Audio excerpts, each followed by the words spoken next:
début d'année, Michel. Bon début d'année, Marie-Ève. Ça va bien? Écoute, 2024. Hein? Oui. Oui. Bonne et heureuse année à tous les gens qui nous regardent ce matin. Je vous souhaite de la santé. Oui, parce que ces temps-ci, si on n'est pas en santé, ça peut être long.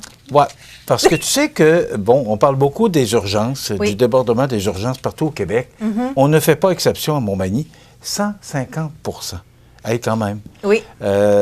Normalement, on est toujours près du 100 là. C'est rare qu'on dépasse.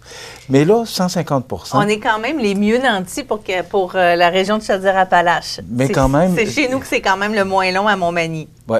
Et le message doit passer du fait que si vous avez un petit rhume, vous avez un petit problème je sais pas, de congestion, 811 avant d'aller à l'hôpital, peut-être que c'est moins grave, puis ça va aider à désengorger, puis aider aussi peut-être ceux qui sont plus malades à pouvoir accès plus rapidement aux soins de santé. Hey Michel, c'est ce que le gouvernement avait demandé pour le temps des fêtes, justement, de pas. Si on sait que c'est un rhume, ça va se résorber. Donc, on le sait, là, c'est 7 jours. Il faut juste attendre, puis ça va passer. Donc, allez pas à l'hôpital pour ça ou des choses comme ça. Et il y a eu de l'écoute. Mais tout de suite, passé le temps des fêtes, ça l'a explosé, là, carrément. Bien, c'est ça. Puis là, on se donne la main, on s'embrasse en chantant. C'est aujourd'hui le jour de l'an. Et voilà. On n'est pas capable de s'en empêcher. Non. Hein? Non, c'est pas nécessaire. Si on regarde du côté de Bas-Saint-Laurent, là, pour l'hôpital de l'Apocatière, dans le fond, Bas-Saint-Laurent, de façon générale, ça va très bien. Là. On était à 79 pour la région complète, ça va mieux. Hôpital Notre-Dame de Fatima, on parle de 71 le temps d'attente est environ de 3h15. Et moi, j'aurais tendance à parler aussi de celui de Rivière-du-Loup, parce qu'on sait que les gens de Kamouraska ont tendance à aller plus à Rivière-du-Loup parce que c'est plus proche.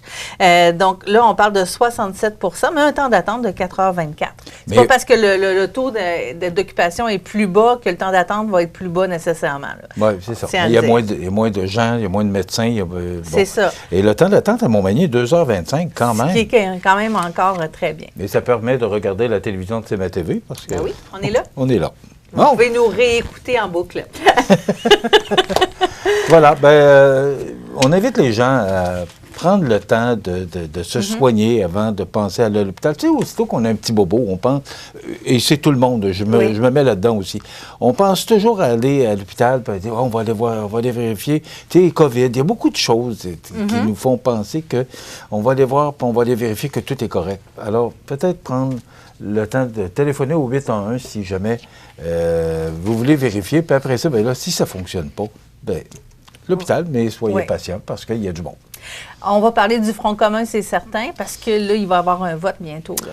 Oui, écoute, il y a eu une entente de principe, tout le monde le sait. Hier, les différents présidents, des responsables des différents syndicats du Front commun ont annoncé qu'il y avait une entente de principe.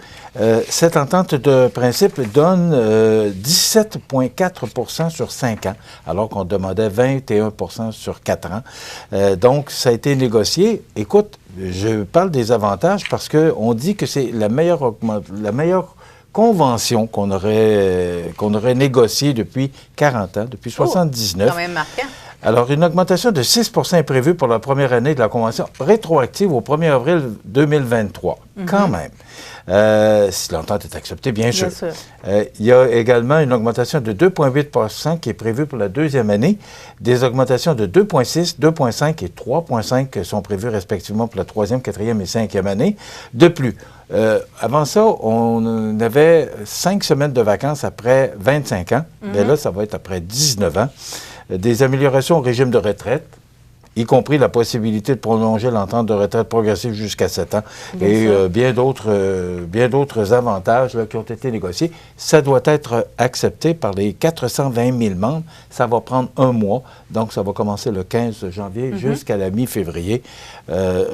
Selon ce que les gens du Front commun mentionnaient hier, il est fort possible que ce soit accepté.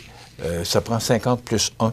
50 plus 1, là, pour que ce soit accepté et entériné par les membres. Donc, mais on sait que les membres du Front commun, ils sont de retour au travail là, cette semaine. Oui, c'est ça, quand même, l'école est repris quand même. Même la FAE aussi, la Fédération autonome des enseignants, qui est au retour au travail, c'est demain, et les cours reprennent.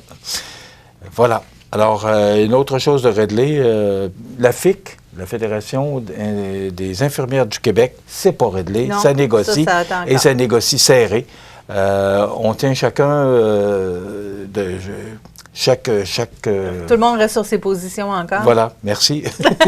Je t'en prie. C'est toujours là, Marie-Ève. Alors, c'est à suivre, mais le fait que ça négocie, mais il n'y a rien de réglé encore. Donc, on a parlé des hôpitaux, on a parlé des jeunes, on va parler des aînés.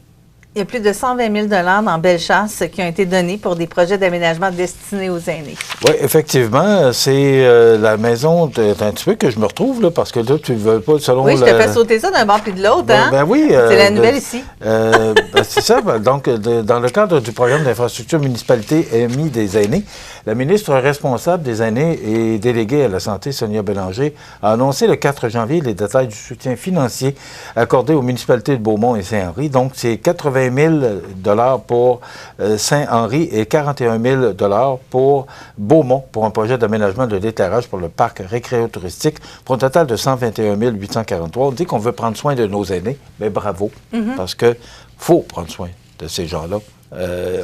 On voit trop de choses actuellement qui se passent pour nos aînés, donc prenons soin de ces gens qui nous ont précédés. Absolument. Puis Michel, on sort des fêtes, on sort de paquets d'événements, mais là, il y a d'autres événements qui s'en viennent parce qu'on va célébrer l'hiver du côté de Saint-Cyril-de-l'Essor encore une fois cette année. Effectivement, ça s'en vient d'ailleurs, Snowfight. C'est un petit peu que je me retrouve. Donc, c'est du 25 au 28 janvier, juste avant la fin de l'année, l'organisation fait paraître sa programmation dans le journal Le Cyrilien. On a rencontré d'ailleurs ces gens-là. On est le média partenaire de cet événement-là. Et pour être allé à chaque année, bon, on a fait une pause pour le temps de la COVID, là, mais là, ça reprend de plus belle. Et je peux te dire qu'il y a tellement de gens qui s'impliquent là-dedans. C'est leur fête annuelle. Donc, moi, je salue les gens qui travaillent à la réussite de ce bel événement. Donc, c'est du 25 au 28 janvier et on est à la recherche de bénévoles actuellement parce que c'est comme le Festival de Loi-Blanche, le Carrefour mondial de l'accordéon, c'est comme toutes les fêtes partout dans notre région. Bien, on a besoin d'huile à bras. Alors, si les gens sont intéressés, bien, vous n'avez qu'à communiquer avec les gens de Snowfight. Et les gens sur le parcours de la parade des snowmobiles, gardez vos décorations de Noël pour les allumer lors de cette soirée-là. Ça va donner un petit quelque chose de plus à la fête, ça, c'est garanti. Marie-Ève, on voit l'image, là, puis c'est impressionnant de voir autant de... Puis là, il va y avoir un igloo aussi que le président m'a raconté. Il va y avoir un igloo. Avec les spectacles avec des spectacles puis de la musique. Donc, ça n'en a pas manqué. Rapidement, en fin de semaine, le co-auteur de la série Indéfendable est mort subitement. Donc, on tient à le souligner parce que c'est une série qui est vraiment très suivie, là. Oui, bien, c'est l'avocat Richard Dubé, criminaliste au Québec depuis plusieurs décennies et co-auteur de la série télévisée Indéfendable qui est mort subitement samedi dernier. Ça nous vient de la presse canadienne et du Journal de Québec. La nouvelle a été annoncée tard dimanche soir dans un communiqué. Donc, qu'est-ce qui va arriver de la série? C'est l'histoire à suivre. Eh bien sûr. Merci beaucoup, Michel. On se retrouve demain. Oui. Et demain, à l'émission, on vous propose, entre autres, une entrevue avec David Letke du Parc du Massif du Sud. On va vous parler de tout ce qu'on propose du côté du Parc du Massif du Sud. Il y a de quoi aller profiter de l'hiver, entre autres. Merci à vous et bonne journée. À demain. Bonne journée.